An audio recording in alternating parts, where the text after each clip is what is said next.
And with me today we have Dan Safer, Assistant Professor at the Atlas Institute and the Computer Science of CU Boulder. Dan, first question, what exactly is VR, in your opinion? That's a good question. So VR, virtual reality, we talked about this actually in my class a little bit, trying to come up with a definition, because there's really not necessarily a great standard one sentence definition of what it is. Usually you'll hear terms like presence or immersion sort of thrown around, but I mean, as best I could give it to you, it'll be sort of an artificial environment that is stimulating some subset of senses. So usually vision is probably the most common one, especially nowadays with different technology that's coming out, but also sound. You can think about maybe some haptic feedback that you're getting.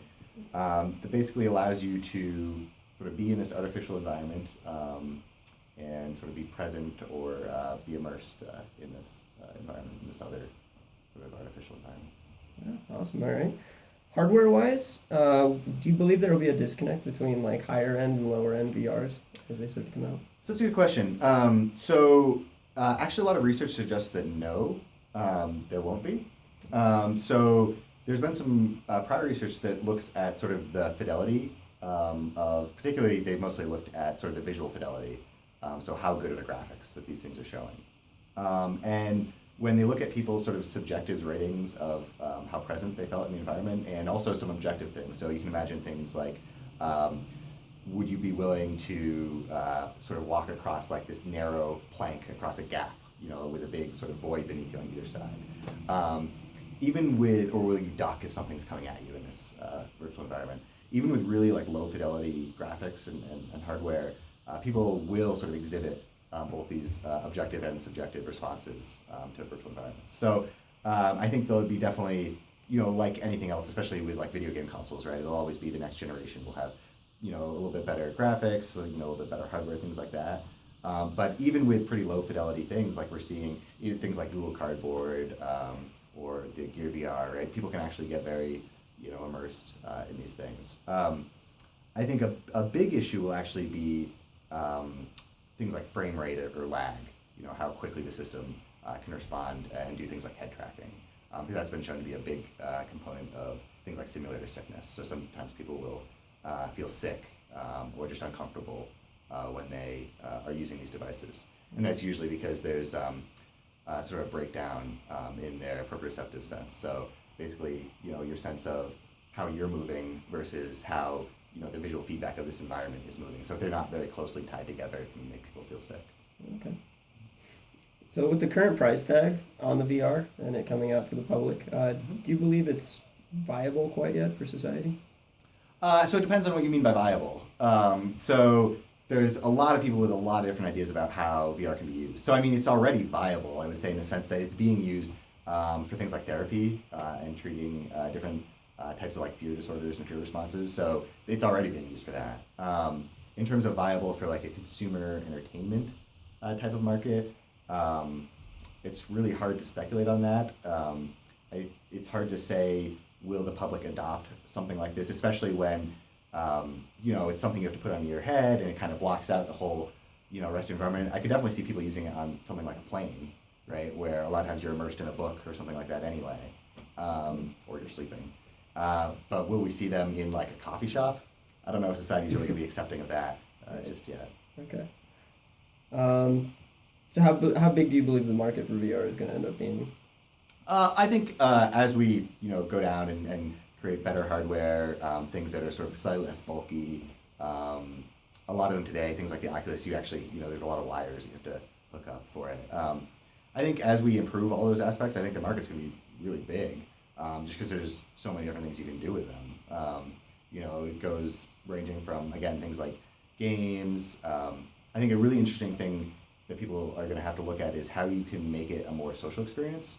Because right now, it's often difficult to think about how you would collaborate or work with other people or play with other people using these technologies today, just because they're not very good at that. It's usually more sort of a solo experience. And that's just for sort of games and entertainment. But again, there's uses in things like therapy. There's a ton of use for things in different business industry related things. things like architecture, being able to sort of plan a building and walk through it before it's built. All sorts of different prototyping for technologies where you can actually sort of build it and see what it would actually look like and how it would act before investing all the time and money in actually manufacturing it. Well, keeping on the idea of society, do you believe VR will contribute at all to the societal isolation that we've been seeing with social media lately? It's hard to say. So I would say, first off, it's a little bit of a leading question, right? Because that makes the assumption that social media has led to this, which Very is something true. that hasn't really been proven. True. Again, I think it's like anything else. It's a double-edged sword. People talk about video games like that. Are they isolating? But then on the other hand, you have these like massively multiplayer games and people meeting people they wouldn't have otherwise and having discussions. So I think it's going to be like anything else. In certain circumstances and for certain individuals, it might be isolating. For others, it might be more liberating, and they might be able to do things they wouldn't be able to do before, or interact with people in a new way that they couldn't before. So I think it'll sort of go both ways, like most other technologies that we develop. Too many variables to really know yet. Exactly. Yeah. All right. So you touched on this a little bit earlier, but what do you see as like the major functions that are going to come out of these head-mounted devices? Sure.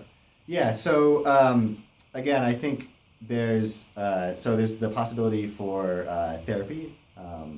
There's industry uses, and usually that gets along this idea that we can either do telepresence, so you might be able to do virtual meetings, that type of thing, or you're doing some sort of prototyping where you're constructing a virtual object, some product, something like that, before having to actually manufacture it. So you can sort of see what the end result would be like. And then there's some educational uses for them as well. So there's been a little bit of work that's started to, examine what does education look like in virtual spaces, and is that effective? And it's almost kind of building off this idea of like MOOCs, where we have now, it's online classes, and where you can reach, so many more students and have them sort of learn simultaneously. So there's some interest in that, and there's some thought that maybe if we have these devices that allow us to more fully immerse ourselves into this environment, we can more closely mimic a classroom scenario, but on a larger scale. And then there's sort of just personal, recreational entertainment uses. All right. So, what challenges do you see VR coming up against in the next couple of years?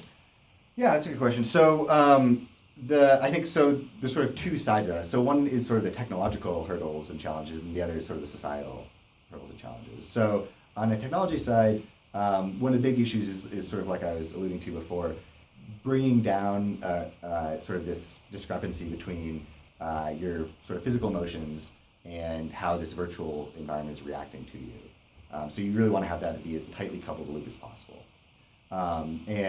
Again, a lot of that is thinking about visual. So how can we draw these graphics quickly enough such that when you're moving your head, it looks like you're actually moving through the space and you're not getting sick. And that's from a technological standpoint, it's a big hardware challenge to design hardware that can do this quickly enough. And there's also some software challenges in terms of there's some techniques where we can try to cleverly make predictions and sort of draw things quickly.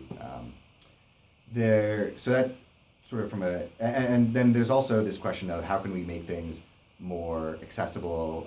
How can we make things more like wireless? How can we allow you to interact with your physical environment that you're actually in as well as the virtual? So there's some questions about like, if I'm completely immersed in this virtual environment, I'm walking around, how do I not like walk into my table or something like that, right? How do I trip over things? Right. So there's some questions about that. How do we actually merge the two in a good way? And then there's questions about, right now there's a lot of questions about haptic feedback. So typically, the way you interact with these things is often use the form of like a wand, or like the HTC Vive has these sort of like hand controllers. So there's a question about how do you actually interact with things in virtual space, and then is there a way to give good feedback? Can you touch virtual objects, things like that? There's a lot of research going on in that. So that's all sort of from a technology standpoint. And then from a society standpoint, there's a lot of sort of like the questions that you're raising today, which is, will this technology be acceptable? What are people really going to use it for? Are there possible downsides of this technology? Things like isolation, things like that. So, it really, I think, goes into this idea of acceptance. Will society accept this technology? All right. So you talked briefly a little earlier about the nauseating effects from frame rate and lag potential. But do you know or do you believe there are any other negative health effects that could potentially arise from VR? Yeah, so that's a good question. So there's been some discussion about so a lot of times the way these headsets work is there's a screen that's actually very close to your eyes, and then there's lenses that allow you to sort of magnify that and make it look like it's surrounding you. So there's some question about if you're staring at a screen so close in the front of your face, is that going to have negative impact on your vision? And to my knowledge, there hasn't really been any studies yet that have shown that that is the case. But I think there's definitely sort of more research that should be done there. And is it going to cause it's sort of like that. What is it? There's moms always tell their kids like don't sit too close to the TV type of Right. thing, right? So I think there needs to be probably a little bit more research on that to see like what are the long term effects of this, and are there any problems from like a vision standpoint, things like that. All right. So something to be better understood later. Yeah, I think so. Yeah. All right. Well, just to wrap it up, what do you personally see as the future of virtual reality? So I think we're at a really interesting point right now. So we saw, so VR technology has been around since the 50s. The sort of Damocles was that was sort of one of the first well-known ones that was made, and it was predicted even before that. So people were predicting almost kind of like the Matrix type of idea, or the holodeck, or something where you would have these sort of merging of computational technologies that would allow us to really almost create either physically or artificially these environments that could be purely sculpted around us. So we've had this technology for a long time. There was a big interest in it in the early 90s, mostly from game companies. People like Sega and Nintendo were interested in making virtual reality, but the hardware wasn't really there, the software wasn't really there, so it didn't really succeed. And that kind of killed like the buzz around virtual reality for basically till now, so a good sort of 15, 20 years. So now we're starting to see this resurgence of interest in it, and we're seeing so many different devices come out. Now we've the Oculus, the Gear VR, the Vive, the HoloLens, things like that. So I think it's really hard to predict whether, on one hand, maybe these will fail just like the earlier, in the early 90s, the technology failed, and people just weren't really accepting of it, and it just wasn't really, it didn't capture what people's idea of what the technology should be. And that's definitely possible. I think a lot of people are sort of thinking that maybe this technology has finally come of age. This is a story that's happened in other technology before too, right? So, Apple had the Newton, which was essentially a smartphone back in the early 90s, and then it never took off, right? But then, 10, 15 years later, the hardware matured, software matured, and people were actually able to see like how this device could help them.